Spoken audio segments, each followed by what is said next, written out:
All right, good morning, everybody.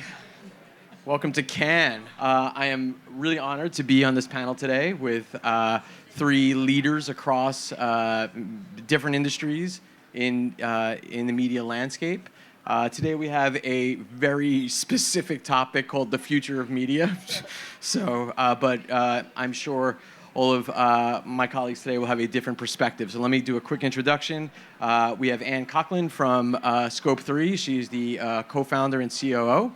We have Carmen Gonzalez, who's the general manager over at Fetch and on the CPG category, correct? And Bill Michels, who's the chief product officer over at Gracenote. So thank you all for joining us today. I have a quick icebreaker for you guys. And so why don't we start there, maybe to talk a little bit about yourself first and what your company does, and we'll go from there. Does that sound okay? All right, so as the week kicks off, and we're just getting started here today, what's the one trend or innovation or conversation that you're looking forward to getting into this week at Cannes? Anne? All right, I guess I'll go first. Go for it. I'm Anne.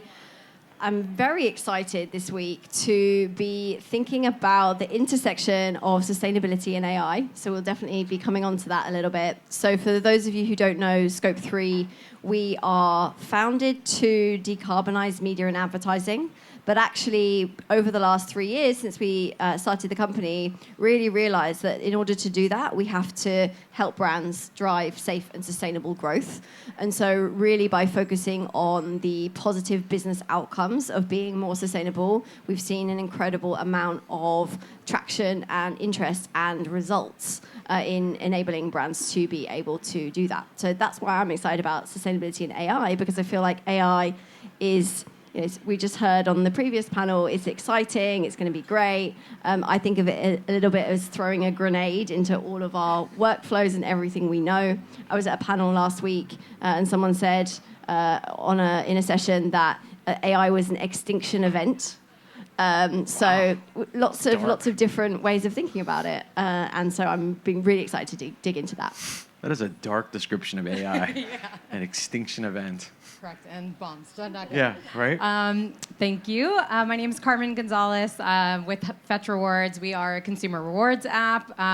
We believe that every commercial value that consumers drive for businesses should be rewarded. And so today we reward consumers for how they spend their money. We are moving to rewarding consumers for how they spend their time. And I'm most excited about two things. One, we'll probably have a hat trick here with AI. I'm sure we're all very excited to see how that is going to infiltrate our lives. I think the AI hype is over, so I don't think it's extinct. I actually think it's just becoming a part of our everyday life. Agree. And so I'm excited to see how it actually takes shape tangibly, because it's not a concept anymore, it's actually happening. And then the other that sits squarely in our world is truly understanding with retail media. This year is the first year where there is the Cannes Lion Retail Media Award. And so I think what we're going to see is that this has truly evolved from a tactic to an ecosystem of how brands and retail are coming together. It's ripe for disruption. So I think seeing how the RMN industry evolves is going to be really interesting this week. Great. Bill? All right. Great to be here. I won't go with AI. I guess it's a little too late. So Bill Michels, Chief Product Officer at Gracenote.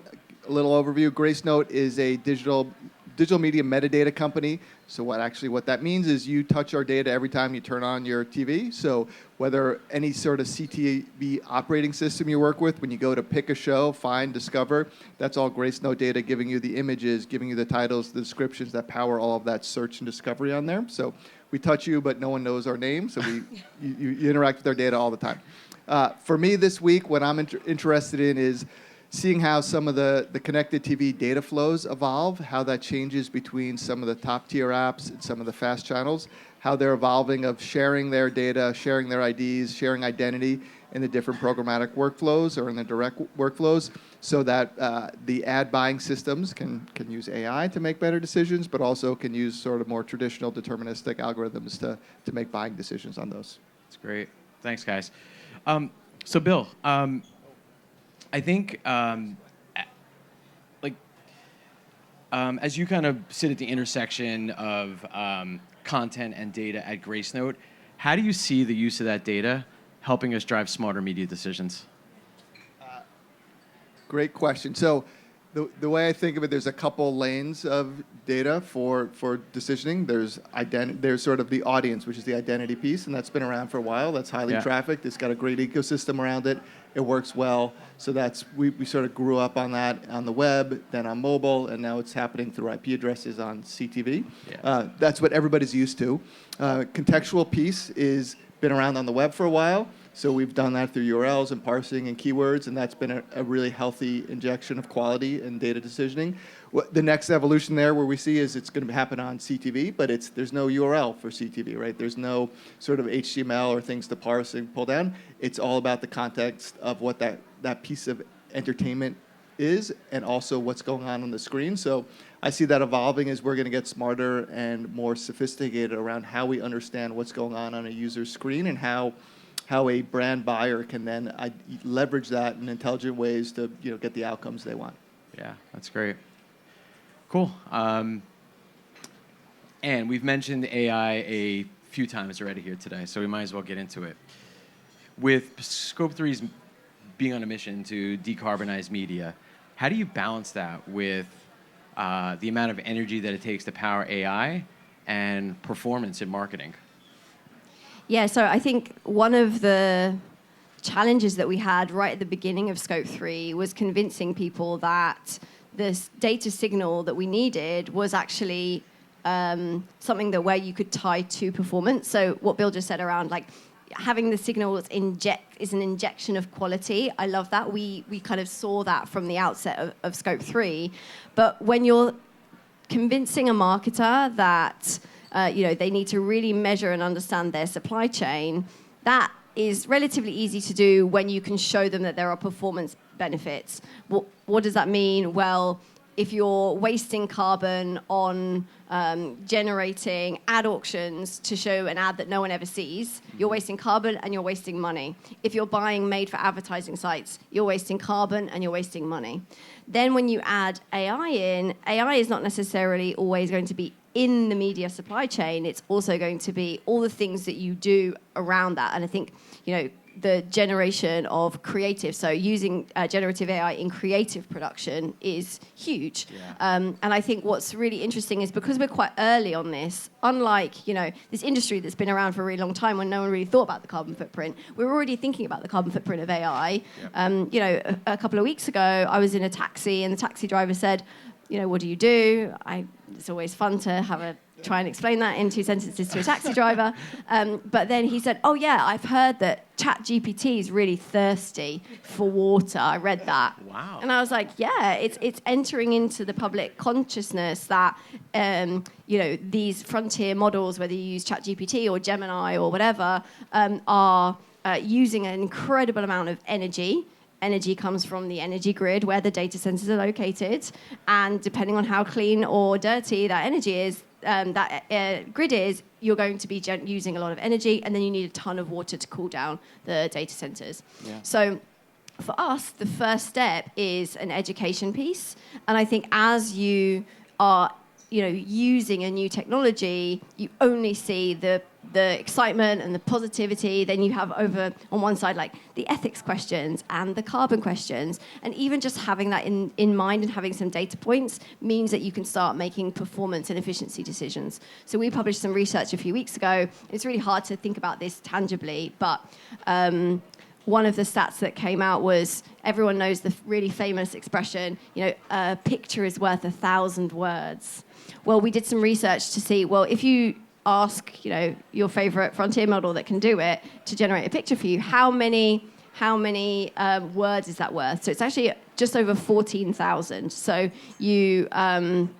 one picture is actually worth 14,000 words. So it's significantly more to do, but generating something at high res, low res, medium res, depending on what you're doing, can have a huge impact. And there was some research that came out a couple of weeks ago that, just a really easy data point is don't say please or thank you. Yeah. I think everyone is still doing that. It's a really interesting idea around performance, right? Everyone still says please and thank you for the day that the machines will take over. But actually, it's bad for the environment. So we can start to have some of these things and just be on that journey of making those decisions. Yeah. The final one that I think is just really fascinating, and then we can move on, is how many of you did that LinkedIn that LinkedIn trend, I think it was in May, that put everyone in like a little box and it's like, this was me and this is my dog and this is my, my starter kit for my job. You saw that around? Well, certainly for me, it was all over my my feed of people jumping on this trend. Again, image generation. We estimate that probably used up as much electricity. Let's say one in 8 people did that we estimated. It was the equivalent energy of 1,000 homes in the US being powered for a month just by doing that trend. But it just seems fun, right? So it's like, okay, how can we be efficient and effective at using AI? We need some of these data points to understand, but actually a lot of it correlates to the cost of using it as well, right? You're actually, burning compute here. How can we make sure that that's thought about when we're considering how we use AI in our working lives? So some interesting stats that we've got there. Thank you. Yeah, that's really interesting. I mean, I think we're going to be at this crossroads for a while as to figuring out how to sort of balance what's good for the world and what's good for our marketing numbers as well. So with that, Carmen, we're in this world now, and I work in a house of brands, right? And it is my job to figure out ways to reach as many of the right people as possible to build those brands for the long term. But let's face it, we all have short-term numbers to hit. So being at a place like Fetch, how are brands really using your platform or platforms like Fetch to not only drive short-term transactions, but also build those brands for the long term? Wow. That was funny that you brought up. Jason and I actually talked about saying please and thank you to the robots on Friday. And we were like, we should stop doing that. It's creating a lot of waste. I don't need to be polite to robots. No, they didn't need that. It's a good question. I think, when we were just talking a little bit about just in the future of media, just reflecting on what has happened in media over the last decade. And when you think back, I was 2014 at Facebook, at the social media didn't exist. Yeah. And we were just talking about, Diageo having to create entire communities of social listening and organic content creation, and then that quickly died.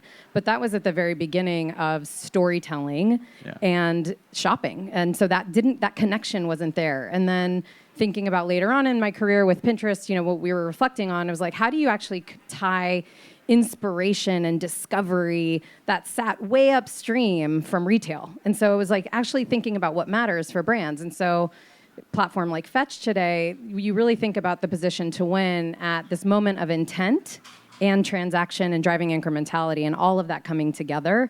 For brands, that right now is that kind of tension point between those short-term gains and long-term loyalty. And at Fetch, we believe that the conversation is not just about rewarding one time and walking away. It's about how do you get a brand buyer to shop your entire portfolio? How do you get them to explore more within your brand? How do you get a competitive buyer to come in and switch and try it? And then what's that relationship that Diageo needs to keep alive with them to keep them coming back once they've switched? So that retention anchor is so critical. And then how do you just get people to try a category and enter into a category? So it's really that short-term vision isn't there anymore. And so we're really tied to driving outcomes. I mean, we owe that to every one of our advertising partners that run media with us.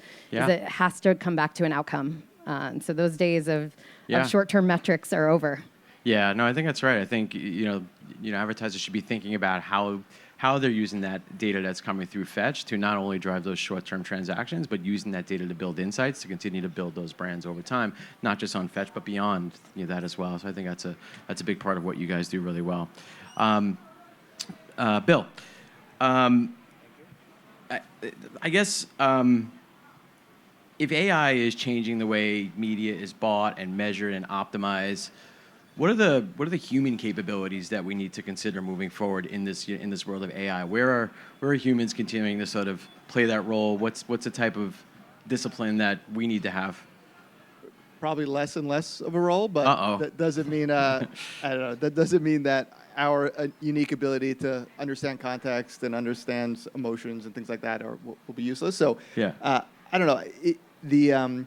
Like large language models are fantastic at absorbing lots of signals. Like Fetch sees like a whole click stream of things you do before, and then they know exactly what to put in front of you based on like a nice probability of what makes sense. And so those type of interactions are like so ideal for AI models and transform models up. So that'll continue to do really well. I think we're just starting to see on the creative side how, like, we're used to having 10 or so, or I don't know, some reasonable number of creatives to optimize for, but that's because it costs a lot of money to shoot a few of these. That's going to go to like really cheap. So we're going to have thousands, tens of thousands of things to optimize for. Models are great at that. So what consumers will start to see really unique creatives tailored for us, which will be, I'm kind of excited for it. I haven't seen it yet. As opposed to just like sometimes you see a retargeting, you're like, oh, that was for me because I did that. Now you're going to see a creative. You're like, oh, that was me. Oh, they know I like this activity or something. Okay, so to your question though, humans will still allocate budgets, I think. There's a subjective piece of understanding, like for a large brand owner like you, where do you want at what level of the like upper, lower or funnel, and you're going to have to allocate across those. I think once you're in a sort of part of the funnel, you can leave the machines to optimize, but you're going to have to allocate by brand across, and you're going to know what your goals are. So there'll be a lot of work to do, but I think it'll be outside of the sort of large data munging and analytics. Can I add to that? So we trying to put our, show how we actually should be using AI. So we launched a product a few months ago to rethink brand safety and suitability using AI. And one of the things that we've actually seen is, I love your point about like the model needs data.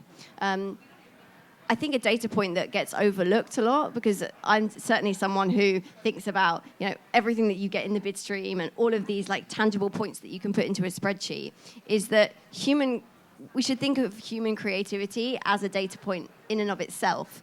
And so if we have all of these insights about what it means to be Guinness, is my favorite Diageo brand, what it means to be, it's my Irish background. Yes.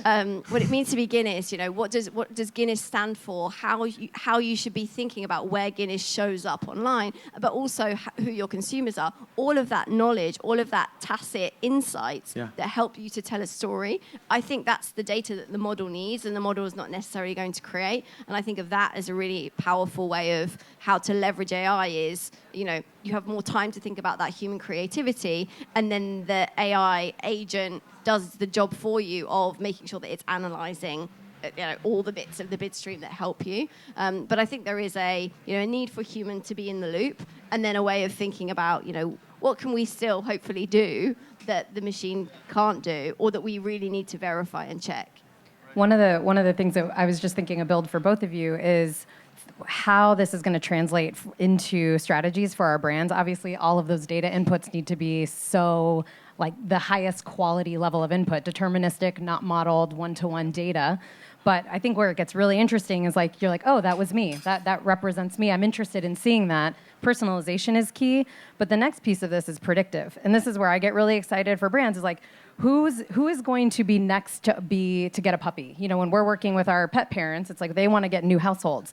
But what if I can tell you who is most likely to get a pet in the next 3 months based on their purchase patterns? Or for L'Oreal, we know you buy mascara every 121 days. And so what I can tell you, L'Oreal, is if you have innovation coming, let's get that out there, and in 90 days, you're starting to engage with the consumer. So it gets to a different level of personalization when you can start to get predictive with that work.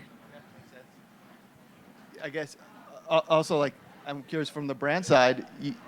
You'll decide what emotions you want associated with each brand. So how do you think about that? Like, I think what AI is opening up for us is this ability to create a lot more creative and put a lot more into the landscape for consumers, right? I think. Being able to drive down those costs and focusing on understanding what consumers are reacting to in a much quicker way, not only to get that creative in front of them, but understand how they're reacting to it using machine learning, using data. We've been using aspects of machine learning for years to help make our buying more effective. And now it just continues to expand into other areas of our business, internally, externally, with our agencies as well. So I'm very excited about what this brings to us also. Yeah, it's good. Great. What's the one data point? And I guess this is a question for all of you. What's the one data point that you see is crucial that marketers just aren't asking you for as much? Is it? You're like, I don't have the microphone, so I don't have to Yeah. go first. I mean, so the first signal that we have as part of Scope 3, as part of our agentic media platform, is that carbon signal. Yeah. So we are getting asked for that a lot because I think we see that is a new lens through which to see this waste problem, particularly in programmatic. We have been developing additional media quality signals to kind of round that out, that injection into quality, which I'm going to steal from Bill and use for forever now. But one of the data points that we have is what we call problematic placements, which are essentially endemically bad placements out there where they're probably never seen. The viewability is rubbish. They're deliberately put so far down in the scrolling behavior that there's just absolutely no point for a marketer to buy them. And they also potentially have like really heavy auto refresh. So just basically all of the bad stuff. The really interesting thing about this signal is we need to have a universal placement identifier. So we need to know, this placement is always this placement. It's not just somewhere on this page of content. And that's interesting is that actually when we talk about that with a marketer, they really want that signal actually because it's really powerful in this waste story and this bias towards quality. But it's actually hard to activate on that signal because if you're using a DSP, you can't say, if it's this GPID, it's a problematic placement, don't buy it. And so for us, the opportunity for us and the opportunity for marketers is to have that signal become more available or to be really concentrating where that signal is based on the partners that provide it to us and therefore provide it to the marketer to be able to action on. So I kind of slightly dodged your question, but I think it's more like the signal is there, they want it, but it's actually the availability of it to be able to drive action on that is the challenge that we're seeing. That's what they're chasing. Yeah, that makes sense. You want us all to answer that one?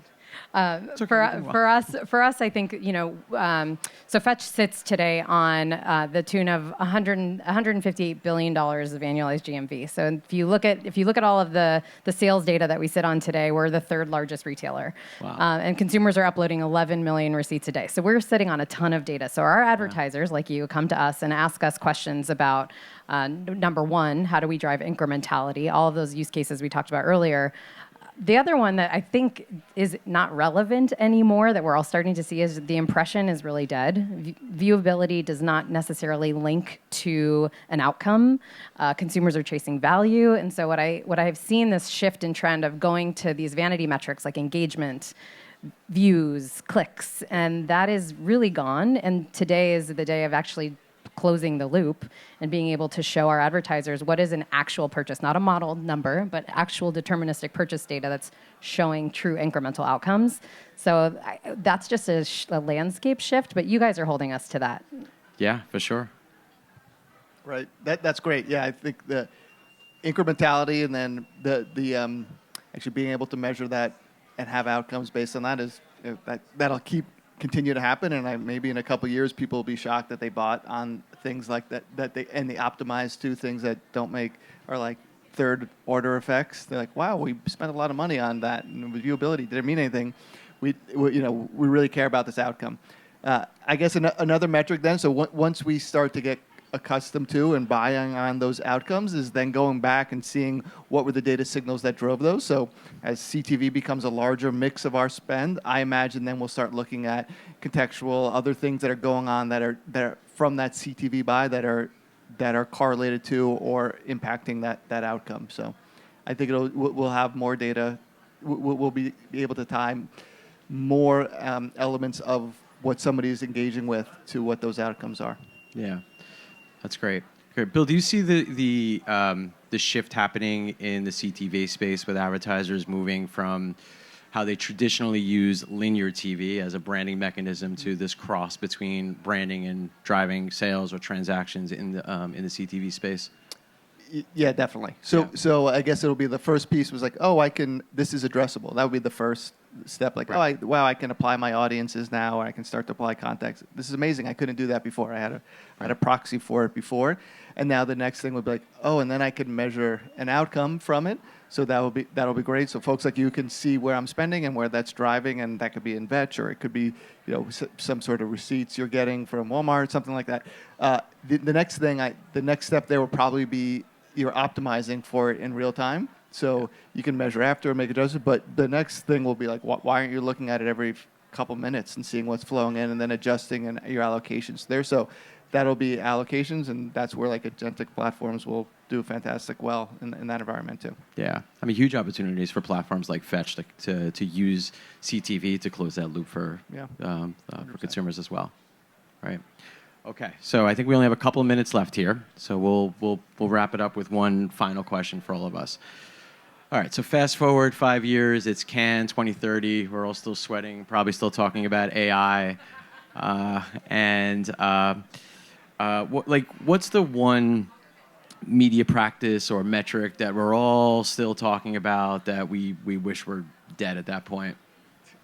Well, I think we've kind of touched on it a little bit. It's all these vanity metrics that that don't actually tie to outcomes. I don't know whether they'll be dead in 2030 because I think that the business models and the economics of how the proxies by which we do things are just still there. I mean, we've been talking about some of these. You think about the hype cycle where it's there's disruption, and then I think Gartner calls it the plateau of productivity, where it's really hard to knock something off the plateau of productivity. And I think these vanity metrics are kind of just there doing that. And we talk about them, and everyone knows that they're vain. But I don't know. I would hope that they go away, but I'm not sure. It was on 11 years ago where with one of our partners at Facebook, we said likes don't drive outcomes, sales do. And this is when we were selling likes, if you remember that era. Yeah. I think what you said earlier of real time is going to be critical. I think responding to real time, if you think about MMM and how MMM has been a measurement currency we've all used for years, and you would get it a quarter later or a year later, years ago, and then respond to it. I think what you're going to start to see is some of those things like MMM actually evolve into how do you use that to calibrate outcomes in real time. And so there, a lot of these connection points with the consumer that have a daily interaction with them are going to be front and center of being able to be that source of truth for any advertiser to say, listen, like this is what you have to do today to respond to the environment because it's moving that quickly. Right.